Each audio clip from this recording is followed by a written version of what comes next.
Hugo, t'es encore là? Oui, oui, oui. Est-ce que tu comprends ou est-ce que je vais trop vite? Ouais, ouais, bien sûr, j'ai compris, ouais. Alors ensuite, on peut s'amuser à faire ça avec GeoGebra. Je sais plus si je l'avais déjà fait, mais là Ouais, tout de suite, normalement, enfin là c'est pas trop, enfin je pense que ça va. Ensuite, donc ça c'est la propension, c'est la multiplicateur d'investissement. Ensuite, on peut faire le multiplicateur fiscal avec un développement sur, je sais plus si j'avais fait en cours, si j'avais été jusque là. Je vous l'avais donné cette partie de ce support de cours ou pas? je m'en souviens plus, mais il me semble, si, oui. Je crois, oui. Donc là, c'est pareil, je décompose énormément. En fait, ça fait beaucoup d'équations, mais c'est juste des calculs que je fais défiler pour donner la main aux étudiants pour qu'ils comprennent bien à chaque fois d'une étape à une autre où je vais. Des fois, ça fait peur aux étudiants parce qu'il y a trop de chiffres, mais en fait, c'est que je passe d'une étape à l'autre, je fais juste une petite opération supplémentaire. Donc, quand on a introduit l'État, parce que dans la première version, il n'y avait pas d'État en fait. Il y avait juste les entreprises et les ménages. Quand on a introduit l'État, qu'est-ce qu'on a introduit? On a introduit ici les dépenses publiques G, et puis on a introduit les impôts T. Comment on fait pour introduire l'État? Donc on a introduit des taxes et des dépenses publiques, donc G pour government, dépenses gouvernementales, et puis T pour taxes. Ensuite, les taxes, comment elles sont portées ici? Elles sont supportées sur les ménages. En fait, le revenu des ménages. Alors tout à l'heure, je me rends compte que j'avais écrit PIB, puis maintenant j'ai mis le grand Y qui symbolise le PIB aussi. Donc ça peut vous perturber parce que moi je passe de l'un à l'autre sans trop de soucis. Donc le grand Y, c'est le PIB. Donc les ménages, la dernière fois, ils consommaient tout. Enfin, ils consommaient le PIB. Donc c'est 1 fois PIB. Mais ici, s'il y a l'État, les ménages doivent payer des impôts. Donc ils payent des impôts sur le revenu. Donc le revenu moins les impôts, bah, ça donne le revenu disponible brut. Ici, on suppose que les gens dépensent, payent des impôts, et pour simplifier, on suppose qu'ils ne reçoivent rien de l'État. Donc il n'y a pas de subvention, il y a juste des taxes. En contrepartie de ces impôts, l'État dépense G. Ensuite, on va essayer d'établir le PIB d'équilibre en présence de l'État. Donc ce qu'on veut, c'est essayer d'établir Y, le PIB, en fonction des variables exogènes, donc des trucs qui ne bougent pas. Alors c'est pareil, tout à l'heure j'avais C bar et maintenant j'ai C0, bah, ça veut dire que c'est la valeur de départ, donc c'est la consommation incompressible. Le revenu disponible, bah, c'est le revenu moins les impôts, I c'est l'investissement des entreprises et G c'est les dépenses de l'État. Donc ce qu'on veut, c'est faire apparaître Y qui dépend que de choses qui ne bougent pas. Donc là, à la fin, quand on fait on essaie de remettre Y uniquement en fonction de choses qui ne changent pas, que des variables exogènes. Les impôts, on suppose qu'on les a au départ. Le niveau d'investissement, on suppose que là, on l'a au départ dans l'énoncé. G, pareil. La consommation incompressible, pareil. Et puis, qu'est-ce qui nous manque encore? La propension à consommer. Généralement, c'est disponible dans les énoncés. Donc, on est capable de calculer le PIB d'équilibre avec présence de l'État. Donc, en fonction des valeurs de C0, C1, T, I, G, on aura la valeur du PIB d'équilibre en présence de l'État. Une fois qu'on a le PIB d'équilibre, on peut faire à nouveau le calcul des multiplicateurs. Ici, le multiplicateur budgétaire, c'est quoi? Qu'est-ce qui se passe quand j'augmente les dépenses publiques? Donc, c'est comme si je faisais la dérivée de Y par rapport à G, sauf qu'ici, je le mets en temps discret, delta, à la place des petits, des D ouverts des dérivés. Et quand je fais ce calcul, quand je fais varier G, ben, G, si je fais varier, ben, il reste, tout ça disparaît. C0, C1, T plus I disparaît. G par rapport à G, si je fais varier G de 1, bah, ça fera augmenter Y de 1. Et puis comme c'est une fraction, bah, il faut que je rappelle quand même ce qu'il y a en dessous. Donc ça fait 1 sur 1 moins C1, le multiplicateur de dépenses publiques. Donc quand j'augmente les dépenses publiques de 10, donc d de G, la variation des dépenses publiques, si je la mets à droite, si je la repasse à droite, je vais obtenir la variation du PIB. D de Y égale 1 sur 1 moins C fois delta G.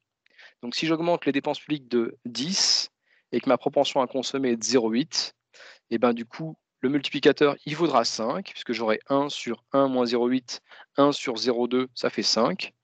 Et si mon delta G, il vaut 10, et ben ça voudra dire que si je dépense de 10 supplémentaires les dépenses publiques, et ben j'aurai un PIB qui aura augmenté de 50. Et puis ensuite, on fait la même chose pour le multiplicateur fiscal. Donc on essaie de calculer le PIB d'équilibre, on le retrouve ici. Et puis à partir du PIB d'équilibre, on fait varier les impôts. Donc si on fait, pardon, les impôts sont là.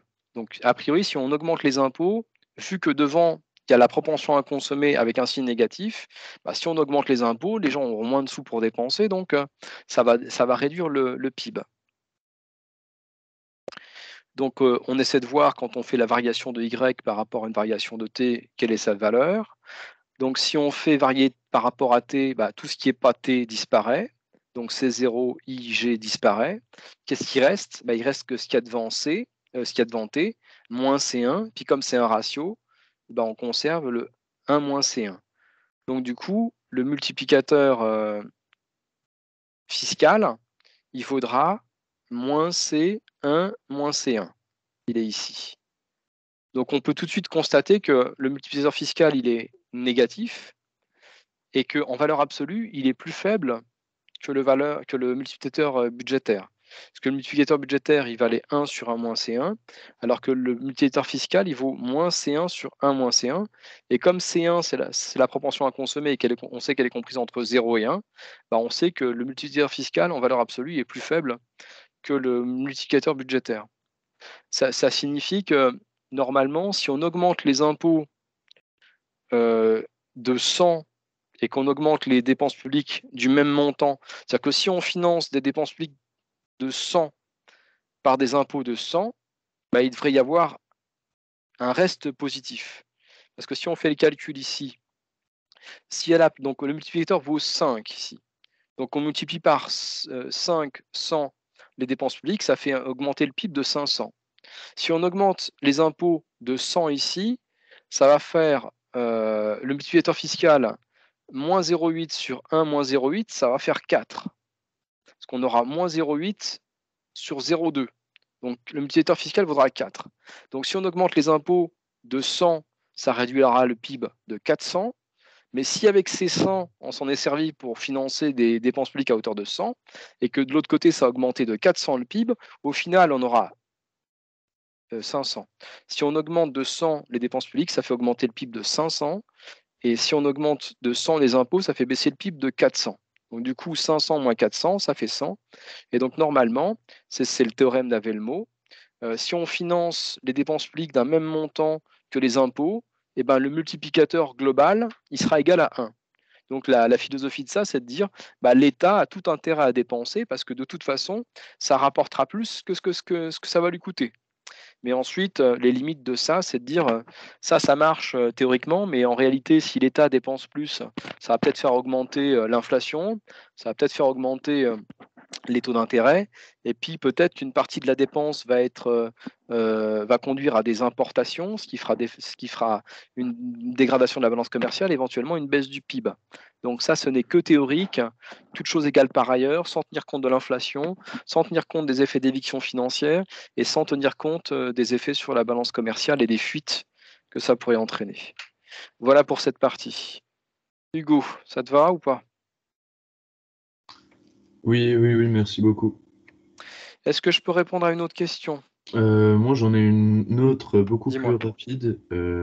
Est-ce que du coup, au rattrapage, il y aura toujours un exercice question de cours et puis un exercice Oui, c'est toujours à peu près la même forme, hein. Il y a des questions de cours et puis d'exercices. J'essaie d'équilibrer à peu près les deux. Bah, je me souviens plus exactement, mais qu'est-ce qu'il faut savoir faire? Les calculs de taux de croissance, il faut faire le calcul d'équilibre qu'on vient de faire, il faut savoir faire l'équilibre sur le marché du travail et le calcul des TRI.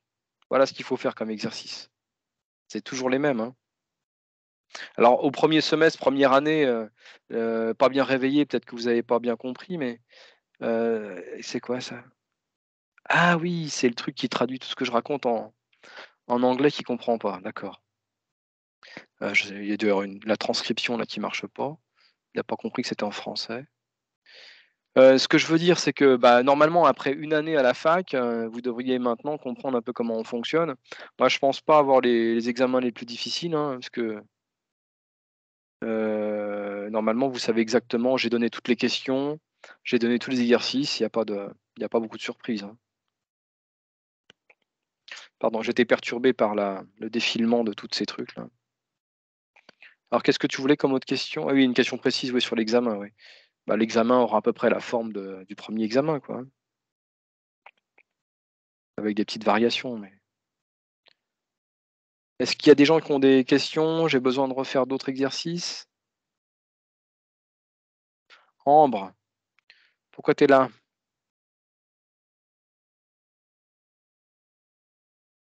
En fait, Ambre, elle est pas là. Clara, tu es là ou pas? Non. Allô? Oui, bonjour. C'est qui parle? Ambre? C'est Ambre, oui. Je suis Bonjour, là tu as parce besoin que je n'étais pas là au premier semestre, en fait, donc j'ai pas ah! fait le cours. Ah oui, si tu étais pas là au 1er semestre, c'était un peu compliqué. Oui. Je t'avais donné des indications sur les exercices corrigés, des choses comme ça? Non. C'est bizarre ça. Les Mais j'ai le cours exercices d'une fille qui était en L2 l'année, enfin, qui est en L2 cette année. d'accord, ce que j'avais donné, hein, comme tu m'avais contacté par mail ou pas?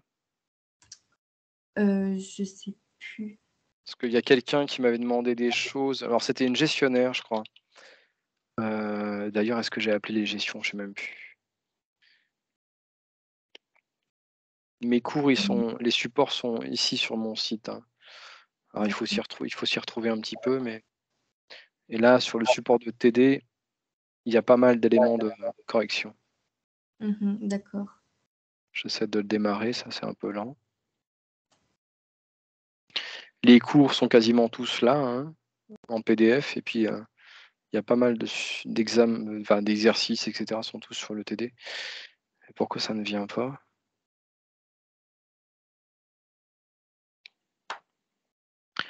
Le réseau est saturé. Oups, c'est mon site qui craque. Ah ça, c'est pas cool, hein. C'est mon site qui craque. Bon, ça a l'air d'aller. Oh, bizarre. Ça met trop longtemps à charger, c'est mon site ou c'est la fac? Je ne sais pas, mais normalement, c'est accessible, je vérifierai, donc si tu furtes un peu sur ça, il y a plein d'exercices corrigés. Oui. Après, si il y avait des choses en particulier qui te posaient problème ou pas? Non, bah, c'était un peu tout puisque j'avais pas eu le cours, mais je Parce vais que qu'avec les j'avais exercices. commencé à préparer des TRI, les TRI, vous êtes tous vous êtes tous bons ou pas?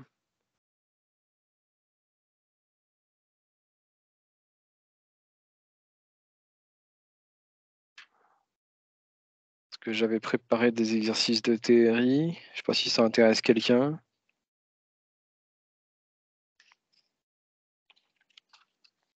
Ça intéresse personne?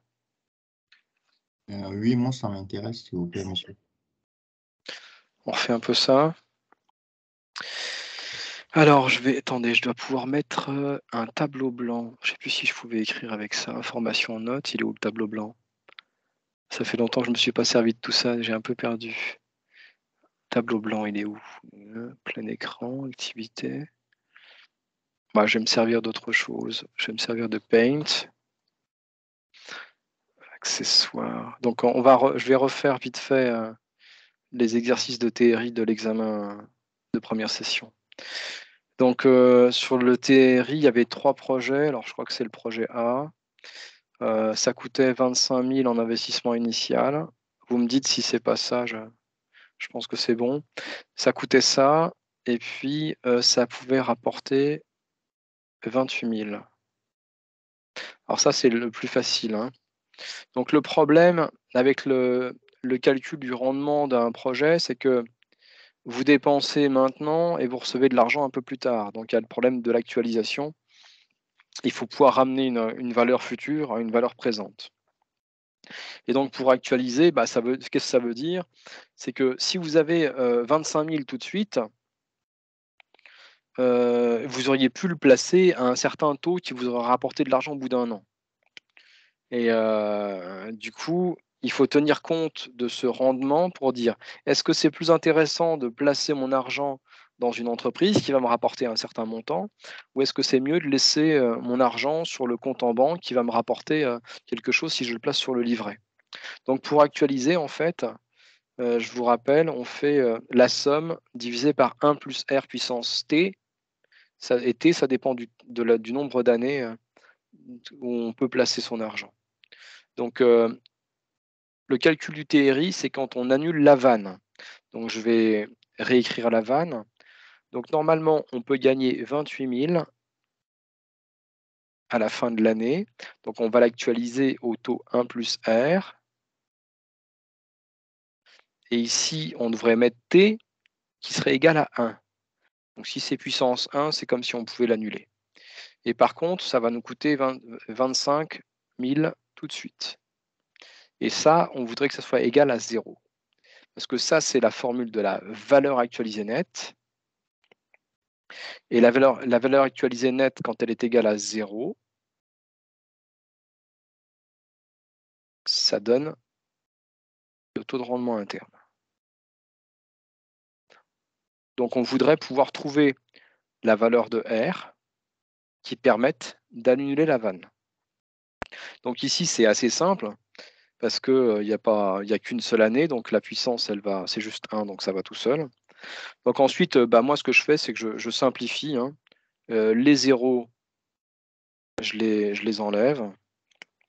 Donc il me reste ensuite 28 sur 1 plus R, puissance 1, mais le 1, je m'en fous, moins 25 égale à 0. Ensuite, je balance le 1 plus R de l'autre côté. Donc je garde 28 égale 25, je balance 25 de l'autre côté.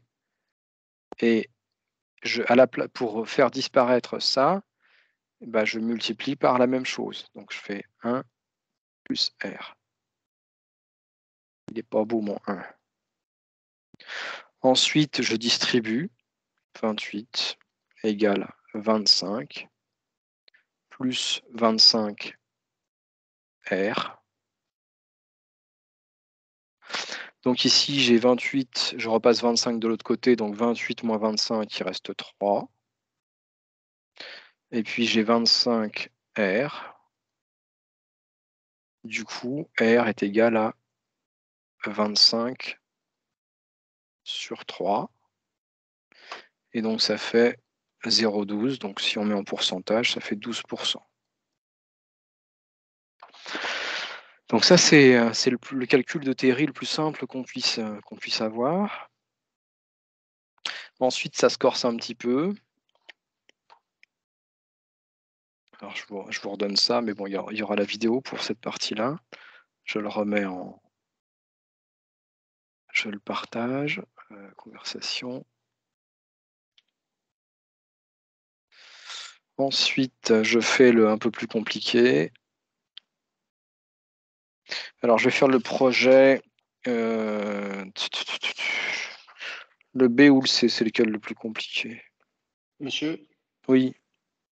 pourquoi dans l'exemple précédent, 25 sur 3, ça faisait 12%? Parce que... J'ai pas compris. Parce que... attends, je reviens sur... Donc, tu t'es arrêté où? À la toute fin, quand vous avez remis le R et que vous avez mis 25 sur 3. 25 sur 3, ça fait normalement... pardon, j'ai dû inverser, pardon, c'est 3 sur 25. Oups, je me suis planté. 3 sur 25, j'ai inversé le... Oui. Merci, m'être trompé. Pas de souci. J'ai été trop vite, c'est 3 sur 25, pardon. Oui, mais bon, c'est difficile de manipuler le bordel et de réfléchir en même temps. Mais merci d'avoir... Je corrige et je fais encore des erreurs, bravo. Comment je fais pour corriger ça? Copier l'image, je la remets là. Allez, copier, j'arrive pas à copier. Là, je vais essayer de corriger ma correction. Hein. Il faut réussir à... Alors, si je fais une impression d'écran, Ensuite, je la remets là. CTRL V, voilà. Et maintenant, est-ce que je peux corriger ma correction? Je prends un gros rouge.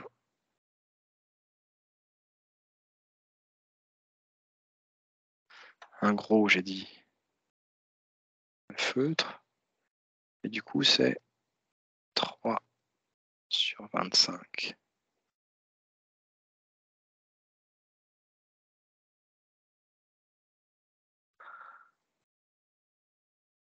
Ok, je ne sais pas si c'est plus lisible, mais au moins, c'est juste. Et je redonne ma correction de la correction.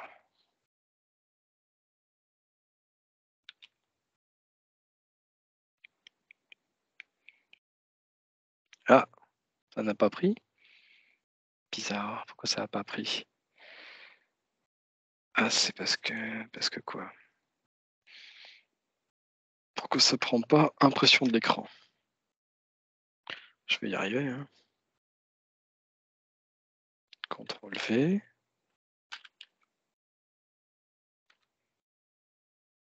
Ah, voilà. Ça a marché. Ok, désolé, merci. Alors ensuite, non, je fais le plus compliqué en essayant de faire moins d'erreurs. Alors, je redescends un petit peu d'un cran quand même. Alors, je ne sais plus quel projet c'était. Ça va être le B ou le C, je ne sais plus. Alors, c'est un projet dans lequel je dois investir 15 000 et la première année, je vais recevoir 8 000. Du coup, j'actualise à 1 plus R. La deuxième année de ce projet, je recevrai 10 000. Du coup, c'est la deuxième année, donc je vais actualiser à 1 plus R puissance 2. Et ça me coûte au départ 15 000. Donc là, c'est tout de suite plus délicat parce qu'il faut que je fasse des mathématiques de seconde ou de troisième, je ne sais plus. Il faut que j'ai une équation, une forme quadratique, un truc au carré, donc il va falloir que je me débarrasse du carré avec le calcul du delta et puis des racines. Monsieur, s'il vous plaît, Dis-moi. les 12% que vous avez trouvé par rapport au R, c'est pour la vanne ou le tri? La vanne, Oui, c'est la formule de départ. oui. Alors, la vanne, attends que je me retrouve dans ça. La vanne, c'est ça. C'est ce que j'ai entouré ici. Ah, je me suis... La vanne, c'est la valeur actualisée nette. Mais pour pouvoir la calculer, il faudrait connaître la valeur de R. Il faut qu'on ait le taux de rendement. Quand on a le petit r ici, on va pouvoir calculer une valeur. Ça ne sera pas 0. La D'accord. vanne, c'est la valeur actualisée nette. La valeur, donc c'est ce que ça nous rapporte par rapport à ce que ça nous coûte. Mais comme ça va nous rapporter dans un an, bah cet argent, on aurait pu le placer à la banque. Ça nous aurait rapporté de l'argent. Et si le taux était de 5%, et ben du coup, la vanne, donc on aurait eu 28 000 divisé par 1 plus 0,5, moins, combien c'était? Tu as oublié? Moins 25 000. Moins 25.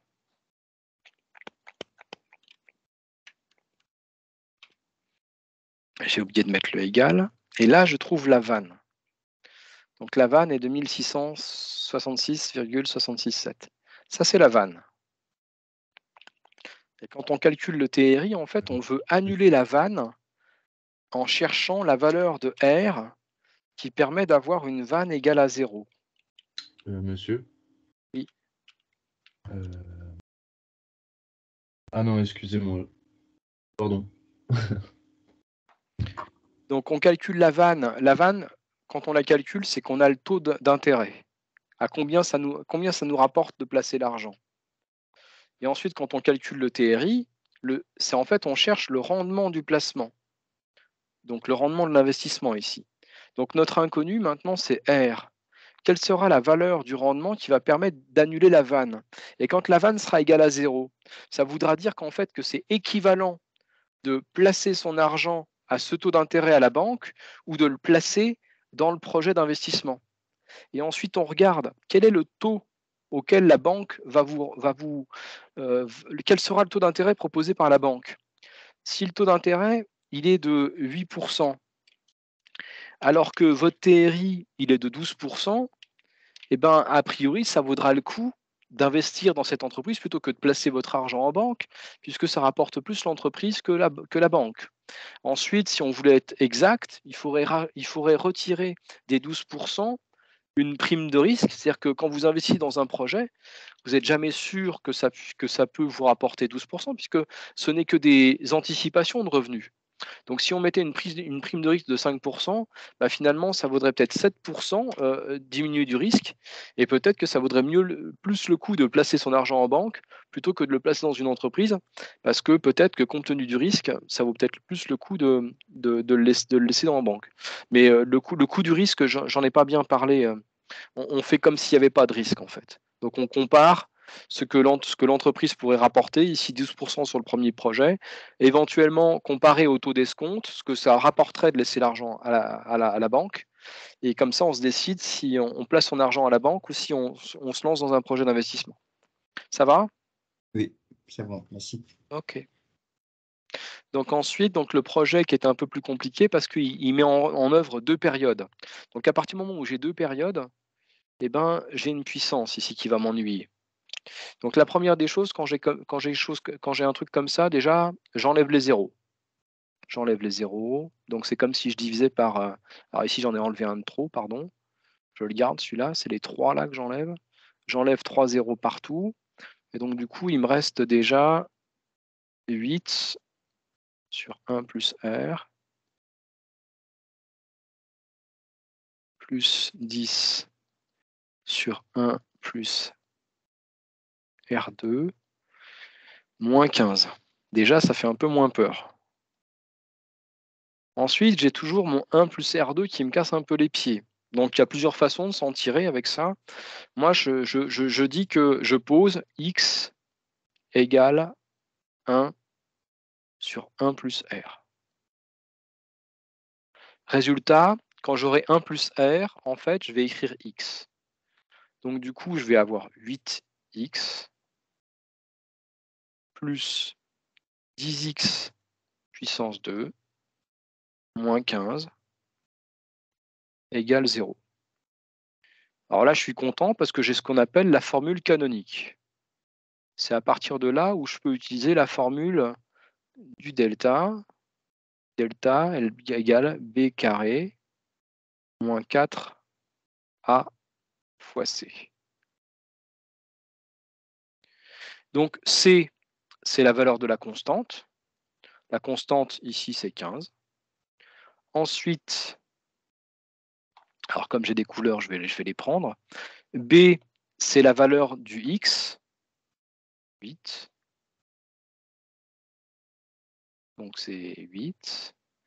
Ensuite, la valeur de A, c'est la puissance 2. Donc le coefficient multiplicateur devant, c'est 10. Et j'avais dit, je reprends C, c'est moins 15. Fois moins 15. Alors ça, il faut faire attention avec les calculatrices, il faut bien qu'ils comprennent que c'est un fois devant un multiplié. Alors ensuite, si je le fais avec une calculatrice à côté, donc on avait dit, et dites-moi. Est-ce que c'est le 10 qui est le B, c'est ça? Attends, j'essaie de le faire, puis après je vois si je me suis trompé. D'accord. 10 fois moins 15. Alors, je me suis peut-être trompé. Donc, c'est la constante, 15. A, c'est 10, et X, et le B, c'est 8. Donc, normalement, c'est bon. Je me suis trompé. Il y a quelqu'un qui me corrige. Si jamais, des fois, je raconte des bêtises, je suis en train de digérer. 10A. Normalement, en tout cas en maths, on a l'habitude de prendre donc A en premier terme, en deuxième B et en troisième C.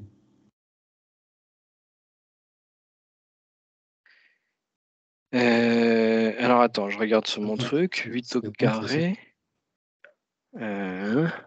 Oui, ce serait plus 10 au carré. Le 10, c'est le carré, oui. C'est Ouais. le A. Qu'est-ce que j'ai fait? Vous avez inversé le B et le A, en fait. Le B. Vous êtes sûr de vous, là? Monsieur, en fait, c'est l'écriture que vous avez mal écrit, en fait, parce que au lieu de mettre, en fait, 10x carré plus 8x moins 15, en fait, vous avez mis, en fait, le 10x en fait, en deuxième position, en fait. Donc, Ah, attends. Qu'est-ce que j'ai fait, moi? Qu'est-ce que j'ai fait? Je fais des corrections, puis j'y arrive pas. Qu'est-ce que j'ai fait?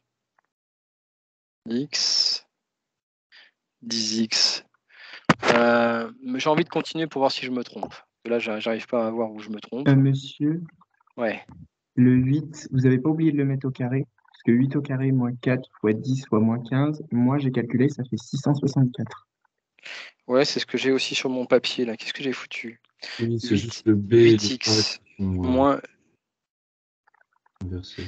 Pourquoi j'ai 664, moi, quand même? Oui, parce que... Oui, allez-y. Non, parce que sur mon papier, là, j'ai fait le papier, j'ai fait une correction papier avant pour être un peu au point.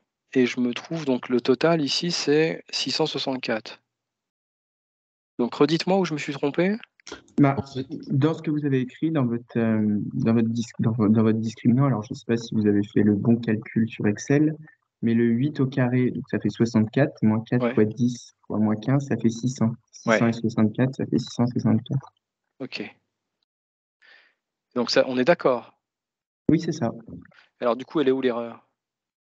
eh ben, Bah, je sais pas. c'est que le B carré, en fait, Il n'y a pas d'erreur, du coup. Il n'y a pas d'erreur? Bon, bah, C'est 664 j'aime bien quand vous me parlez comme ça. Il n'y a pas mais d'erreur, ça me plaît. 8, c'est on n'a pas pas A, d'erreur. et 10, ça devrait être B, et 15, c'est C. Non? Eh C'est pas ben, ça? écoute, Non, parce que le écoute. carré, c'est x au carré, il y a 10, donc c'est A, et le B, c'est le 8x. Alors, comment je peux faire pour résoudre ça à la calculatrice? Je vais le résoudre à la calculatrice. Équation, résoudre. Alors, au départ, je ne sais plus c'est quoi que j'ai comme énoncé. Il faut que je me mette à côté. Alors, équation, résoudre. Alors, je le résous violemment à la calculatrice. 1 plus. Alors, le R, je le mets en. Bon, je peux laisser R, je mettrai juste R à la place de la variable. Ensuite, plus. C'était quoi 10 000 sur 1 plus R. Et ça, chapeau 2. Moins. C'est quoi J'arrive plus à voir. C'est quoi le moins combien? Je veux pas déplacer le truc. C'est moins combien? Le coût C'est moins initial, 15 000. 15 moins 000. 15 000. Moins 15 000. Et tout ça, ça doit être égal à 0. Qu'est-ce que dit la machine? J'ai deux racines. Ensuite, je les mets en flottant pour pouvoir avoir un résultat exact, sachant que en fait, il n'y a que le résultat positif qui m'intéresse. Voilà, c'est le bordel, mais il n'y a que ça qui m'intéresse. Je le veux en flottant, moi. Et donc 12,5%. Donc là, c'est le résultat machine. Mais moi, je veux le résultat qu'on doit trouver à la main.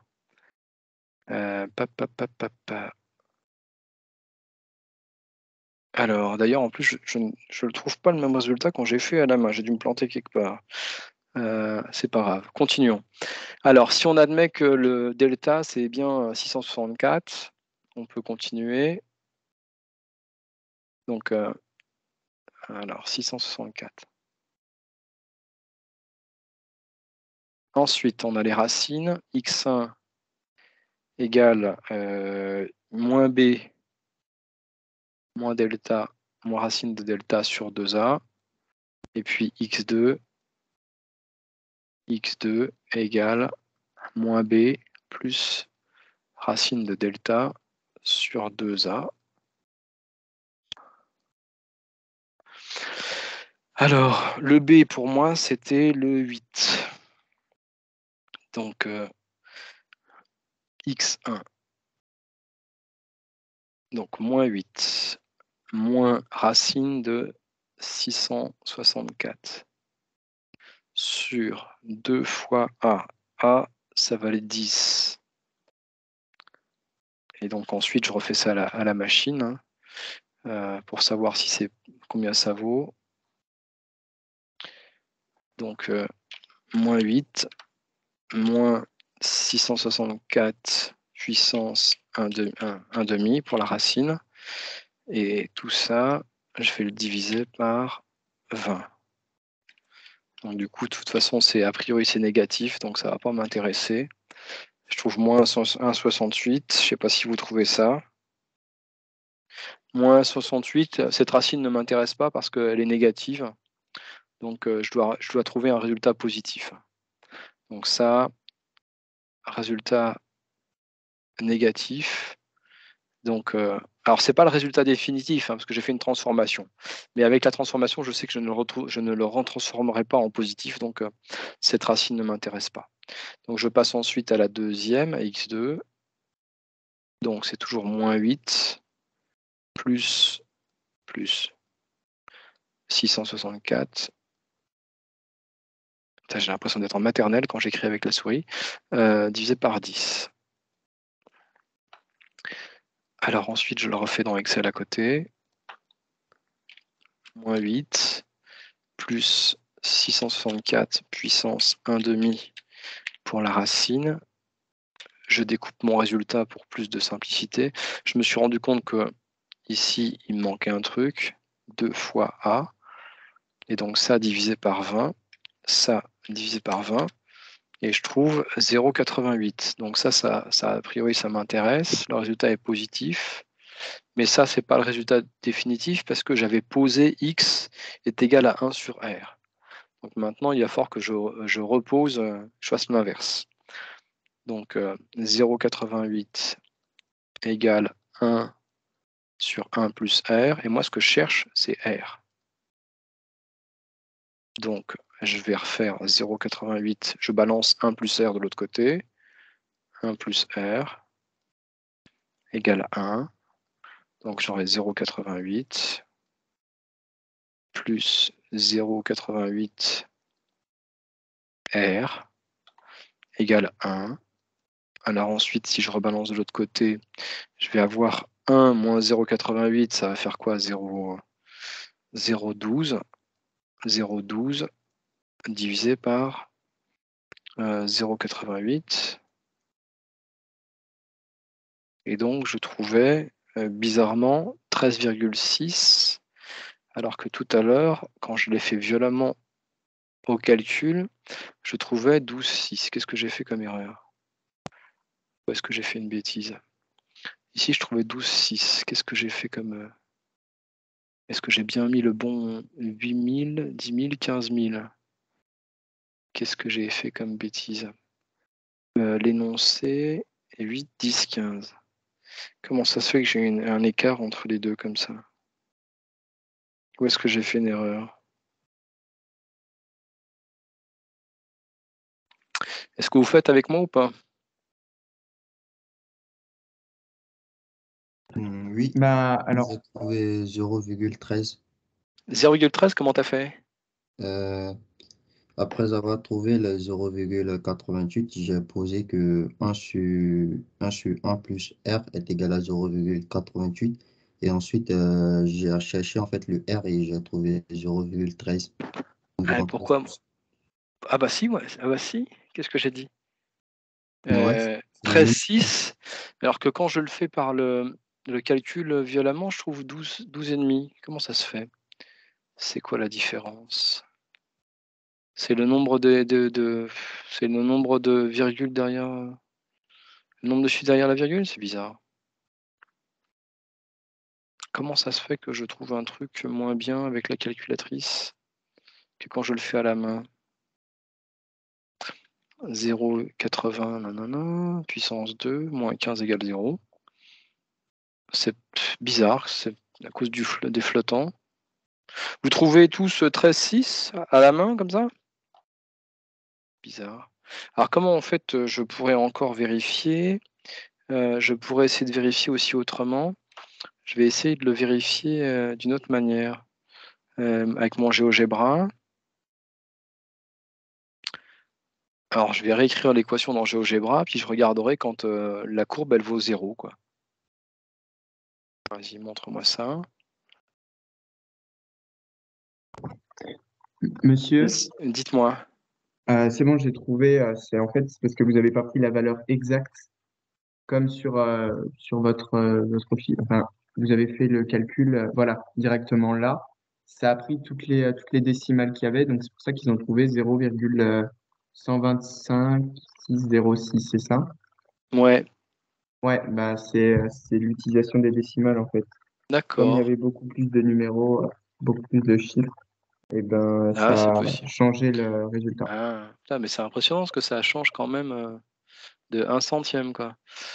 Alors, pour me rassurer, et puis pour vous montrer aussi une autre façon de faire, donc normalement, c'est censé être égal à 0. Donc, si je retape mon équation, donc y égale 0, enfin 8000 sur 1 plus x. Donc x, c'est mon R, c'est R. Hein. Ensuite, plus 10 000. Donc là, c'est une résolution graphique que je vous propose. 1 plus x puissance 2. Et puis ensuite, moins 15 000. Et quand la courbe elle passera par 0, bah, j'aurai la valeur de x qui sera la bonne. Donc ici, il y a une valeur négative, une valeur positive.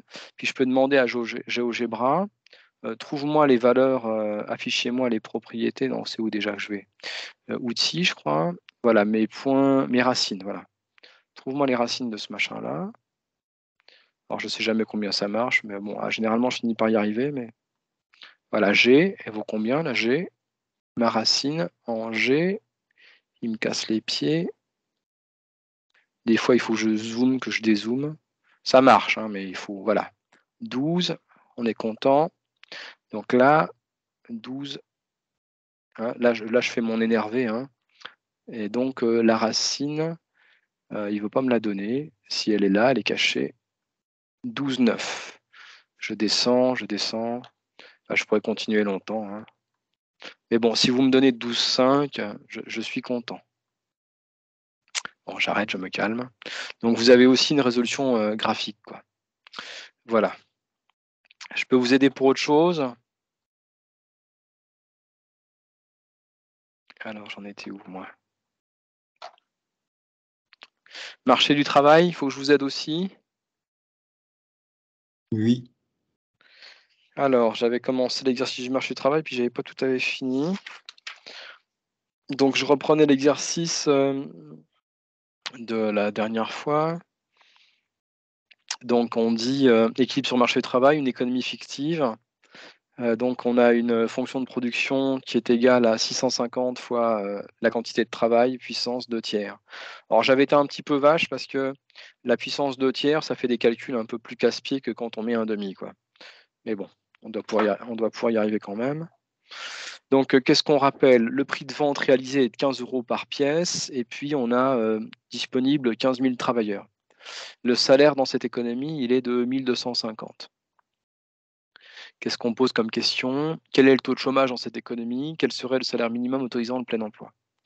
Donc, il faut qu'on détermine dans ces conditions quel sera le nombre de travailleurs qui sera employé. Et pour ça, il faut qu'on rappelle vite fait comment fonctionne le marché du travail dans une perspective néoclassique. Alors, du coup, on rappelle que l'équilibre sur le marché du travail, c'est égal à la productivité marginale du travail multipliée par les prix de vente qui doit être égal au coût du travail. Donc ici, au salaire. Donc il faut vérifier cette équation. Dit autrement, les entreprises, Monsieur, l'offre, dis-moi. excusez-moi, vous pouvez répéter, s'il vous plaît, la petite équation? Donc l'équation, je vous rappelle de manière générale, c'est une entreprise, elle emploie à condition que ça lui rapporte autant ou plus que ce que ça lui coûte. Qu'est-ce que ça lui coûte? Ça lui coûte le salaire. Qu'est-ce que ça lui rapporte? ça lui rapporte le prix de vente des produits réalisés multiplié par la quantité réalisée. Et la productivité marginale du travail, c'est qu'en fait, en fonction du nombre de travailleurs, la quantité réalisée va bouger. Et comme on réfléchit toutes choses égales par ailleurs, donc c'est ce qu'on appelle la productivité marginale, qu'est-ce qu'apporte un travailleur supplémentaire? Donc ici, on a la quantité de travailleurs, L, ici, la quantité de produits, et puis on voit qu'en fonction du nombre de travailleurs, on sait que la productivité marginale, habituellement, elle est décroissante. Parce que plus vous prenez de gens avec un certain nombre de machines disponibles, si vous supposez que le nombre de machines ne bouge pas, à un moment donné, vous aurez peut-être de plus en plus de gens, mais ça n'améliorera pas la productivité. Donc ici, ça, c'est la productivité marginale du travail. Ensuite, savoir ce que produit un travailleur, c'est bien, mais il faut aussi savoir qu'est-ce que ça rapporte en euros. Donc on multiplie la productivité marginale, c'est une quantité de produits multipliée par le prix de vente. Et ensuite, on suppose que le salaire minimum est fixe, c'est-à-dire que c'est une droite, wedge mean. Et donc les entreprises, elles vont employer cette quantité de travailleurs, L étoile. L'écart entre le salaire minimum et la productivité marginale en valeur, cette zone-là, c'est la zone des profits. Parce que en dessous, c'est ce que coûte. Alors au-dessus, c'est les profits. La courbe au-dessus, là, c'est ce que ça rapporte à chaque fois pour l'entreprise. Mais ici, c'est ce que coûte une unité de travail. Donc la première unité de travail, elle va être capable de rapporter tout ça. Et ensuite, elle va coûter le salaire. Donc ici, c'est intéressant d'employer cette personne puisqu'elle rapporte tout ça alors qu'elle coûte ça. Donc l'écart entre ce qu'elle coûte et ce qu'elle rapporte, c'est les bénéfices. L'entreprise va employer les gens tant que le coût du travail est inférieur à ce que rapporte le travail. Donc à la limite, lorsque ça se coupe, c'est que ce qui rapporte est juste égal à ce que ça coûte. Donc ici, vous avez la traduction géométrique, et puis ici, vous avez la traduction en équation. Ça va? J'ai perdu du monde? Oui, ça va. Il y a encore des gens? Je regarde pas s'il y a des gens. J'avais dit 15 heures, je sais plus, enfin, on peut continuer, Oui, moi ça j'ai va. rien. Alors, donc la logique, hein, c'est de la micro, parce que moi je fais de la micro en macro, mais c'est pour vous faire comprendre aussi les oppositions entre les keynésiens et puis les néoclassiques, pour dire, chez les keynésiens, s'il y a du chômage, c'est parce qu'en fait, il n'y a pas assez de demande. Et chez les libéraux, les néoclassiques, dire, en fait, s'il n'y a pas de travail pour tout le monde, c'est qu'en fait, le travail coûte trop cher. Parce que si on faisait baisser le coût du travail ici, et ben du coup, on pourra employer cette quantité de gens.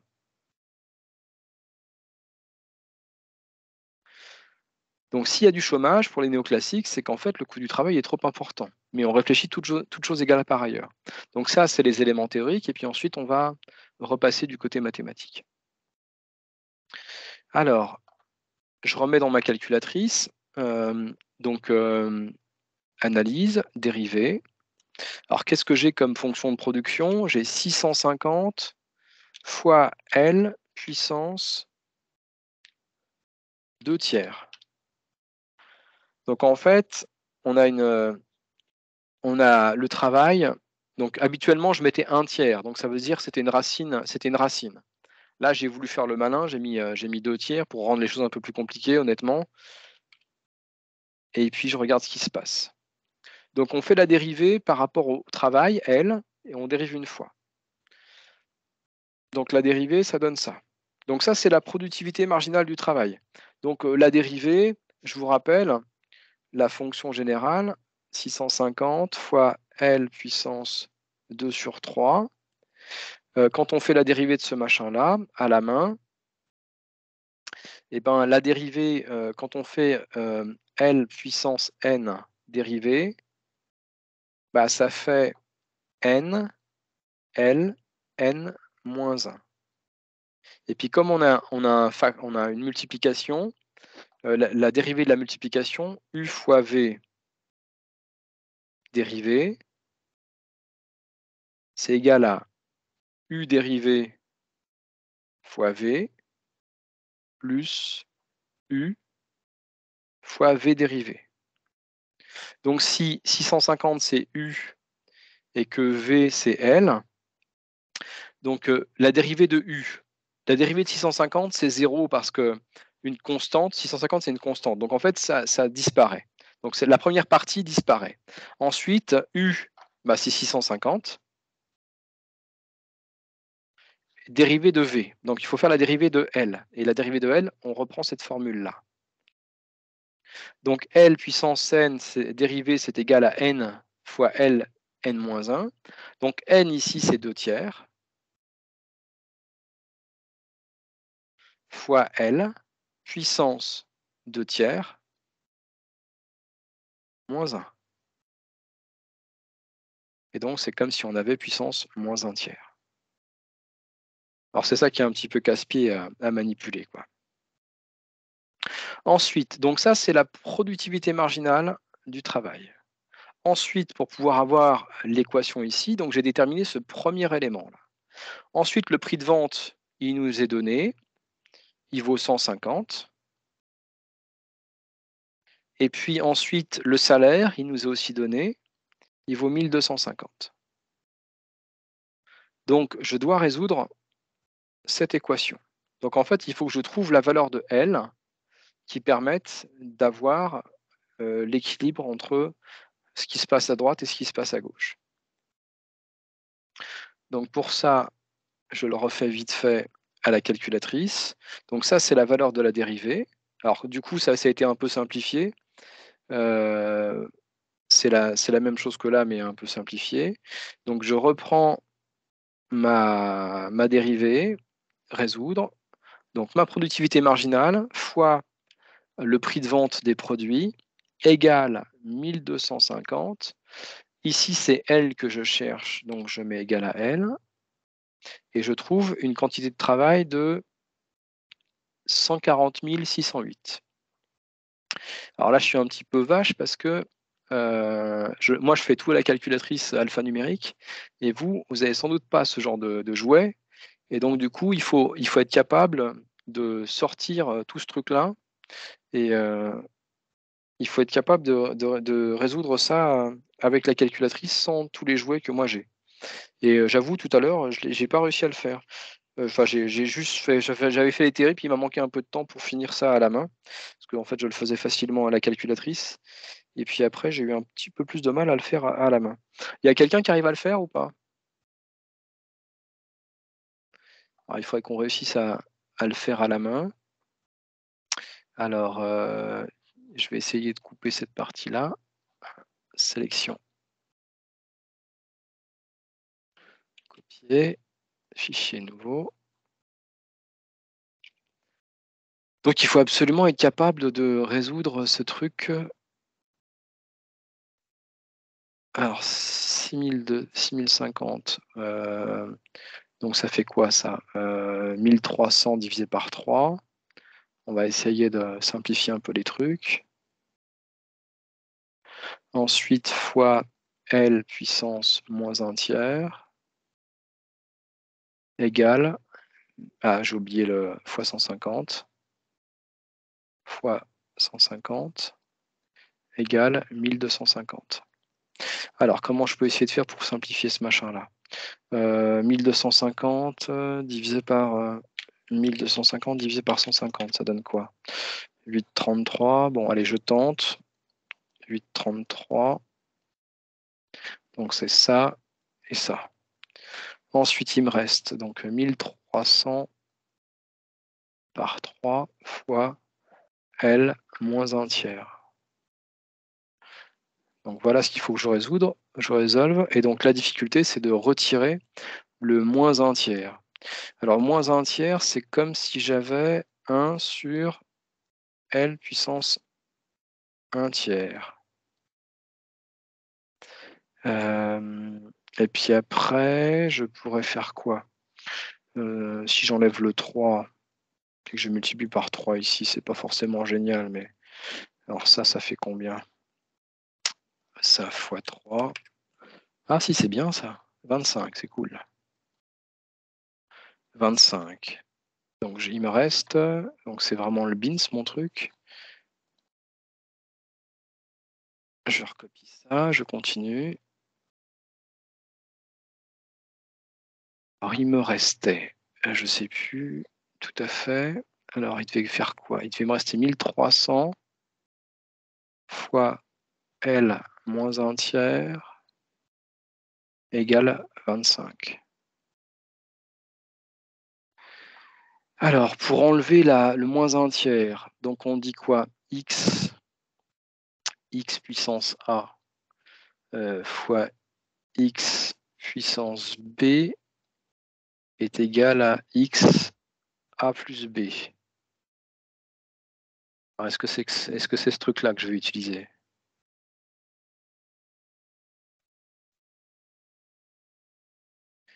Comment je fais pour m'en sortir? Comment je fais pour enlever la racine moins 1 tiers? Si je le remets en dessous, 1300 sur L puissance moins 1 tiers. C'est pas moins 1 tiers, c'est racine 1 tiers égale 25. Du coup, je pourrais me retrouver avec 1300 égale 25 fois L puissance 1 tiers. Et la puissance 1 tiers, pour l'enlever, je vais mettre tout le monde au cube.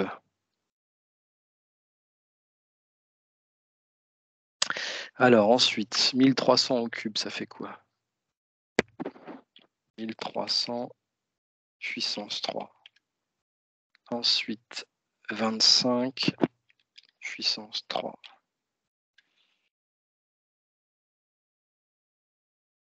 Donc, je progresse, et puis ça me permet d'enlever la racine ici. Oui, c'était pas cette formule-là, c'était plutôt ça, puissance moins A égale x puissance 0, quoi. Enfin, je m'en mêle un peu, mais je me comprends. J'espère que vous me suivez. Donc, est-ce que c'est bon, mon truc? Je continue. Donc, Monsieur, excusez-moi, mais est-ce que ce serait pas plus simple de passer le moins un tiers de l'autre côté, comme ça fait puissance moins 3? vas-y, dis-moi. Moi, là, je suis en train de m'en mêler, mais attends. Mais en fait, le Je souci, crois que j'ai presque terminé. Je tente mon truc, puis après, tu me redis s'il y a un truc plus simple. Donc, d'accord. normalement, j'étais à donc 1300 puissance au cube, ça donne ça. Et ensuite, 1500. Donc, normalement, je crois que si je fais ça divisé par ça, je tombe sur mon truc. Et oui, je tombe sur mon truc que j'avais réussi à avoir tout à l'heure avec les mathématiques. Ouais, c'est bon. J'ai réussi à retomber sur mes pieds. Donc moi, j'ai réussi à le refaire. Donc ici, si on remet tout au cube, c'est un peu compliqué, mais ça marchait quand même. Alors en fait, j'avoue que quand j'ai fait l'exercice, comme je fais tout avec les calculatrices, je ne me suis pas rendu compte immédiatement de la difficulté mathématique du truc. C'est après, en voulant le refaire, que je me suis dit, ah, c'est un peu compliqué. 1, 2, 3, 4, 5, 6. 1, 2, 3, 4, 5, 6. Et puis ensuite, le 25 au cube, c'est 15, 625. Et donc, à la fin, on se retrouve, et puis ça saute, puisque le cube, il élève à puissance 1. Et donc, on se retrouve avec ce machin-là, ça divisé par ça, égale L. Alors, c'est un peu le cirque, j'espère que vous avez suivi. Alors, dis-moi, ta méthode, je vais redonner mon brouillon, là, tout pourri. Mais bon, j'espère qu'avec le commentaire, hein, ça devrait aller. Enfin, moi, j'ai réussi à me recomprendre, donc... Enfin, des fois, il y a que je suis le seul à me comprendre, mais... Alors, repropose-moi un truc plus simple. Dis-moi, je t'écoute. Alors, donc du coup, moi, je suis reparti de l'expression de base, donc 1300 tiers fois L puissance moins 1 tiers, le tout fois 150 égale à Tu vas, 1250. tu vas trop vite pour moi. Ah, pardon. Donc 1300 tiers fois L puissance moins 1 tiers, le tout fois 150 égale, du coup, le résultat 1250. Ok. Alors, comment Donc, tu fais pour simplifier? donc j'ai passé, après, l'ordre, ça change pas trop, mais j'ai commencé par passer le 150 de l'autre côté. D'accord. Donc, j'aurais écrit, moi, 1300 sur 3 fois L moins 1 tiers égale 1250 sur 150. Et ça fait combien? 8,33? Bah, j'ai pas calculé directement, je me Ouais, suis dit que ouais, je calculé tout à l'heure. on peut garder ça. Vas-y, dis-moi. Après, j'ai passé le 1300 tiers de l'autre côté, donc ça fait 3 sur D'accord. 1300. Attends, pas trop vite. Donc, il me reste plus que 1300, j'identifie L, c'est bien. Et donc, 1200, alors 125 sur 150, non, sur 15, fois 3 3 sur sur 1000. 1300. Ouais, c'est pas mal. Là, on fait le calcul de ça, Et ça de vaut combien? 125 sur 15. Alors, honnêtement, je sais pas, j'ai pas calculé directement, mais après, j'ai passé le moins 1 tiers Ouais. de l'autre côté. Et moins 1 tiers, c'est comme, si vous voulez, c'est comme puissance 1 demi. C'est comme la racine carrée. Quand on Ouais. passe de l'autre côté, ça passe au carré. Ben là, c'est pareil. Donc, du coup, le L de l'autre côté, ça devient puissance moins 3. Donc, l'autre côté, c'est puissance moins 3. Ouais. Ouais, je leur fais puissance moins 3 ici. J'enlève la puissance moins 1 moins tiers, moins 1 tiers et je leur mets la puissance moins 3 ici. Ok. C'est ça. Et après, normalement, le calcul, ça va tout seul. Ok, Ça c'est pas donne- mal. C'était 140 608, c'est ça? Ouais, Ok, parfait. nickel. Merci. Monsieur, je trouve la même chose. Ouais, bah c'est bien, tu auras une bonne note. Ouais, c'est cool. Alors du coup, bon bah on a donc répondu à une première partie. Donc combien il y a de gens qui vont être employés dans cette économie? Bah 1400, 140 603 ou 608, je ne sais plus. Mais le problème, c'est qu'on a donc un taux de chômage puisqu'il y a 150 000 travailleurs disponibles. Et ensuite, bah, quel serait le salaire qui permet d'employer tout le monde? Alors ça, c'est beaucoup plus simple. Parce qu'en fait, on veut, c'est beaucoup plus simple. Parce que si je rappelle la théorie, donc productivité marginale du travail fois le prix de vente égale le salaire. Donc nous, on a une formule pour la productivité marginale. Alors la productivité marginale, c'est 1300, enfin c'est cette partie-là, 1300 sur 3. Donc 1300 sur 3 fois L moins 1 tiers fois 150 égale 1250. Sauf que nous, en fait, ça c'est le salaire. Donc en fait, on s'en fout. On remplace la valeur de la quantité de travail par 150 000 et on trouve le salaire qui permettrait d'avoir tout le monde au travail. Donc si je le refais à côté, donc 1300 divisé par 3 fois 150 000, 1, 2, 3, puissance moins 1 sur 3 fois 150 égale 1223,34. Et donc ça, c'est le salaire qui permettrait d'avoir tout le monde au travail. 34. Donc on remplace la quantité qu'on veut de travailleurs par la quantité qu'on a dans l'économie et on trouve le salaire d'équilibre. Et donc on a répondu à notre question. Donc le salaire qu'il faudrait, ça serait 1223. Et donc si je refaisais le petit graphique de tout à l'heure, productivité marginale en valeur, le salaire minimum. Ici, on emploie 140 000 personnes à peu près. Et si on veut employer plus de gens, 150 000, bah, il faudrait faire baisser le salaire minimum. Et donc, on voit que le salaire minimum qui était à 1250 ne permet pas d'employer tout le monde. Et que si on le fait passer à 1223, eh ben, on voit qu'on peut employer tout le monde. Ça va?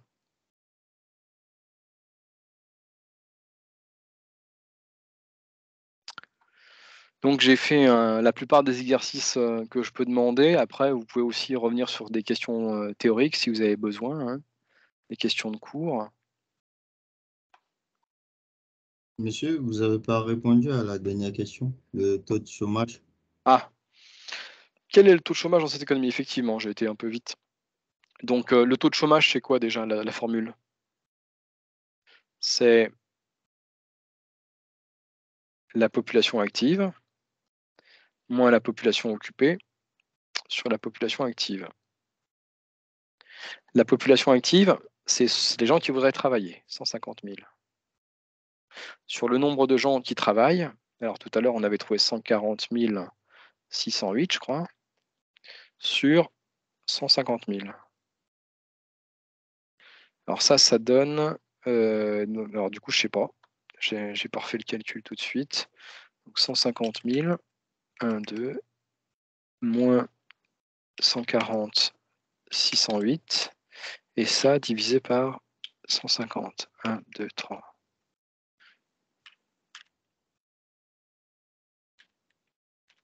Et ça fois 100. Donc on a un taux de chômage de 6%.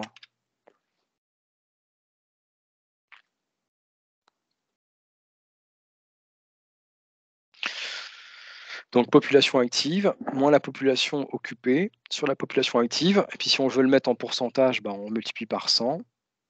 Et donc moi j'avais un taux de chômage de 6%.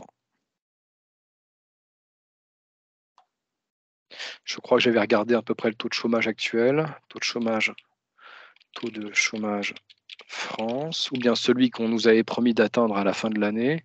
Ah non, j'exagère, 6%, non, j'exagère, non, je dis des bêtises. Non, 7%. Non, j'ai dit des bêtises. Est-ce que ça vous va? Parce que moi, je veux que tout le monde réussisse à passer en deuxième année, hein. Enfin, tous ceux à qui j'ai mis une mauvaise note dans mes matières. Après, les autres matières, je ne sais pas, mais j'aimerais que vous ayez tous la moyenne en macro. Il n'y a pas de raison. Il y a un petit peu de mathématiques, mais je pense pas que ce soit le plus difficile. J'ai mis des 18, des 19, des 20 en grande quantité, hein. Est-ce qu'il y a d'autres choses sur les éléments de questions théoriques ou je sais pas quoi? Ou des questions générales? Dites-moi. Monsieur, j'avais une question. Vous avez mis une vidéo dans le mail sur l'inflation. Est-ce que c'était juste à titre pour Ah non, entre guillemets, divertissant ou alors, ce matin, non, j'avais trouvé ce matin en buvant mon café, j'ai entendu la France Culture, là, je me suis dit, j'avais fait des mémoires sur l'inflation, et donc du coup, j'avais trouvé ça tellement raccord que je vous avais donné. Non, ça n'a rien à voir avec le cours, enfin, c'est juste de la culture G, savoir à peu près ce que les gens D'accord, mais je veux dire, c'est pas utile de s'appuyer sur la vidéo pour le. Non, ça aidera pas pour c'est même pas une vidéo, hein, c'est un podcast. Si vous êtes dans le Oui, tram non, mais en train de vous ennuyer, vous mettez votre téléphone et puis vous écoutez un truc intelligent, ça vous fera le plus grand bien. d'accord. Non, Merci. ça fait pas partie du cours. Je peux pas vous rajouter du cours après le cours. Ouais, j'imagine. Non, c'est parce que c'est des questions d'actualité, savoir à peu près où on va sur l'inflation. C'est quand même comme ça, vous aurez l'air intelligent, hein. Dans les repas de famille, vous pourrez expliquer des trucs intelligents. Vous dire, ah, c'est bien, on vous apprend des choses intéressantes, hein, en écho. Enfin, c'est pas nous, c'est la radio, mais bon. Voilà. Est-ce que je peux vous donner quelque chose d'autre? Dites-moi, sur les questions, j'avais donné l'ensemble des questions. Alors, je sais pas, mon site il bug là. Ah, c'est revenu. Donc ici, pour ceux qui n'ont pas l'habitude, toutes les questions sont là, hein. Monsieur, s'il vous plaît, j'ai une question. Dis-moi. En fait, j'aimerais savoir, lorsqu'on nous dit par exemple de calculer le PIB et en fait on ne nous donne pas de valeur initiale, comment on traite ce genre de sujet en fait? C'est qui vous dit, qui c'est qui vous a donné ça? c'est l'un de vos anciens sujets en fait que j'ai regardé et vous Eh avez posé ben, en fait. vas-y, montre-le moi, partage ton écran, que je puisse comprendre, que je puisse comprendre. D'accord. Alors, si je donne pas de valeur initiale, c'est parce que je demande peut-être la formule théorique du calcul du PIB d'équilibre. Mais Ah, je je vais veux faire. bien, vas-y, montre-moi. Je ne peux pas vous demander de donner une valeur du PIB si je vous donne pas les éléments pour pouvoir le calculer. Ou alors là, il faut que je change de métier, mais bon, ça va savoir, hein. Je vous ai fait une demande. T'as fait quoi? Alors, où c'est que c'est? Arrêté, autorisé. Ah. Vas-y, montre-moi ton écran, que je puisse faire cet examen-là, où vous pouviez pas avoir où vous pouviez pas avoir la moyenne. C'est Alors, je, celle-là. alors, je t'ai donné la main. Alors, c'est où? La question C'est combien? la croissance. Oui, celle-là. Ah bah si, c'est pas le même calcul là. C'est si le PIB recule de 9% par rapport à 2019, le 2019, vous l'avez là, vous l'avez dans le tableau au-dessus. Ah, c'est dans le tableau là? Oui, c'était par référence au tableau au-dessus. Ah, d'accord. Ok, je vois. Donc on fait baisser de 9% le PIB de 2322,7 et puis on prend 9% de ça. D'accord, oui, je Hein. vois. Je sais calculer, oui. Ok, j'avais les données au-dessus quoi. Alors c'est vrai que j'avais pas précisé, c'était quoi? C'était un TD ça. Donc oui, j'avais pas précisé parce que si on faisait le truc au-dessus, pour moi ça, j'ai pas reprécisé qu'il fallait regarder ça dans les valeurs du dessus quoi. C'est bon? Oui, c'est bon. Est-ce que je peux éclairer ou si vous avez des questions plus générales ou des commentaires sur l'année qui s'est passée, comment ça se fait que vous êtes au rattrapage? Est-ce que vous êtes surpris? Est-ce que on peut discuter de façon plus générale, hein? Je peux aussi prendre la casquette de directeur de la L1 à 30 secondes. Monsieur, s'il vous plaît, vous ne faites pas aussi des rappels sur le second semestre? Bah, le second Si, semestre, moi j'ai pas cours au second semestre. Moi je fais pas le cours au deuxième semestre. C'est pas moi qui fais les cours. d'accord, pas grave. Et là, moi, je fais un truc que presque personne ne fait. Enfin, une révision avant l'examen, au rattrapage, je sais pas d'où ça me vient, hein, mais enfin, c'est pas que je suis un être particulièrement généreux, mais bon, j'aimerais bien que vous ayez je trouve qu'il y a eu trop d'étudiants qui n'ont pas eu des notes suffisamment. Moi, j'aurais aimé, enfin, je veux pouvoir vous aider, mais bah, c'est moi qui ai décidé de ça tout seul. Enfin, j'espère que ça sera utile pour vous, quoi. Mais je peux pas forcer les collègues de faire du bénévolat. Et voilà quoi. C'est du bénévolat ça, donc bah, j'espère que ça va vous aider quoi. Mais je peux pas pousser les autres à le faire et je peux pas faire un soutien sur le cours de macro L2 que je donne pas parce que le collègue ne donne pas forcément, je ne ferai pas forcément la même chose que le collègue.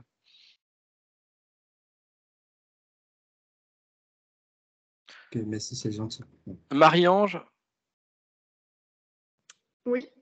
ça va? Il n'y a pas de questions particulières? Tout est acquis? Bah écoutez, non, c'était très bien expliqué, donc je vous remercie. Oh, c'est gentil. Mais si je fais ça aussi, c'est parce que je pense que après avoir révisé premier semestre, deuxième semestre, et puis avoir commencé à repotasser vos cours, je pense que c'est le bon moment aussi pour pouvoir vous donner quelques indications, parce que je pense que maintenant, vous êtes plus prêt à recevoir certaines choses que je peux vous expliquer maintenant qu'au début de l'année, quoi. Je crois. Vous en pensez quoi? Bah ça c'est sûr, mais ça nous aide beaucoup en tout cas. Bah, j'espère. J'espère qu'on perd pas notre temps. Qui c'est? Viam.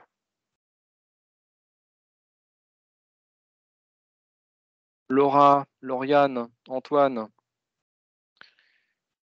vous avez pris des choses?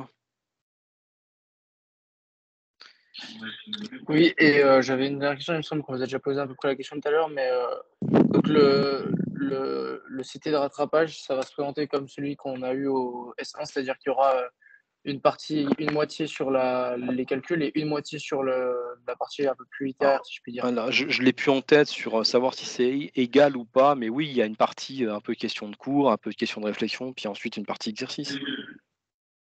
C'est à peu près la D'accord. même forme, hein. D'accord. Et les questions, vous les avez, hein. Alors, des fois, je prends deux questions pour faire une question un peu plus de synthèse, pour voir si vous avez bien compris, quoi. Mais normalement, si vous êtes capable de répondre aisément à ces questions-là, il y a pas de souci, quoi. Voilà, les questions de synthèse, si Et elles y sont. pour pouvoir affiner notre performance par rapport aux réponses aux questions que vous donnez. Parce que j'ai essayé de regarder un peu le cours que vous avez sur votre site. C'est vrai que c'est des diaporamas extrêmement longs. Ouais. Donc, est-ce qu'il y a peut-être, je sais pas, un cours plus synthétisé ou... Mais je ne sais pas à quoi te dire. Bah, si tu veux, la bonne technique aussi, ça serait de prendre le cours et d'être capable de Oui. répondre à ces questions, tu vois. Finalement, de reprendre le Mhm. cours à votre sauce et de dire, bah, à partir Mhm. du cours, qu'est-ce qu'il faut répondre à ça? À partir du cours, qu'est-ce que je réponds à ça? Donc en fait, prendre le cours et répondre à ces questions et puis apprendre les réponses à ces questions, quoi. D'accord. Si tu veux, enfin, tu vois, je peux pas répondre vraiment à ta question, mais si moi j'étais à ta place, Non, j'essaierais oui, non, je comprends. de faire comme ça, quoi. Donc, de regarder le cours que vous avez sur votre site, le diviser en deux parties avec l'approche Ouais. néoclassique et l'approche Ouais. canadienne. Ouais. D'accord. Parce que du coup, t'es pas là en cours. Attends, Estève, t'es de la prépa, non? Estève, ça me dit quelque Oui, chose. oui, Ouais, c'est ça. oui. Antoine, oui, oui. Ah oui, oui, Si, enfin, pas à tous, pour être honnête, ouais, mais parce que je suis venu, mais j'ai pas... là où je peux être un peu casse-pied, moi, c'est quand les étudiants ils sont pas venus en cours. Parce que le support de cours que tu trouves déjà long, je raconte aussi pas Oui, mal d'autres choses autour. Et moi, je considère que les étudiants, leur boulot, c'est de venir en amphi. Et une façon oui, bien de sûr. contrôler que les gens viennent, bah, des fois, il m'arrive d'attendre des compléments dans les réponses que j'ai données en amphi qui sont pas présents sur le support, quoi. Et des fois, ça peut Non, créer mais des en tout cas, surprises, hein. j'ai des notes des fois où je suis venu. Je suis pas toujours venu, mais j'ai des notes D'accord. des fois où je suis venu. Mais ouais, Ok, c'était ok. pour savoir un peu par rapport à ça. Bon, t'en es où, Estève? T'es à combien de moyenne là? Je suis à Pardon. 9,3 au total sur les 2 semestres. Ouais, ça devrait pouvoir le faire. Qui c'est qui est loin? Qui c'est qui est très loin? Personne. Bah, ça se trouve, les gens qui sont très loin sont même pas venus, parce que là, je vois, vous êtes combien? 1, 2, 3, 4, 5, 6, 7, 8, 9. Vous êtes 14 sur un, je sais pas combien, il y en a au moins 90 qui doivent aller au rattrapage. J'imagine que les gens qui sont là sont motivés et que ça devrait bien se passer. Je vais vous laisser si vous n'avez pas d'autres questions. J'espère que ça se passe bien, vos rattrapages. Bossez avec les copains. Essayez d'attraper aussi les gens qui ont eu leur année pour leur demander des conseils, hein, si vous avez l'occasion. Je vous souhaite bon courage pour les révisions. Merci beaucoup. Au revoir. Merci. Merci. Bonne fin de Ciao, journée. ciao. Au revoir. Merci. Merci, Bye. bonne fin de journée, au revoir.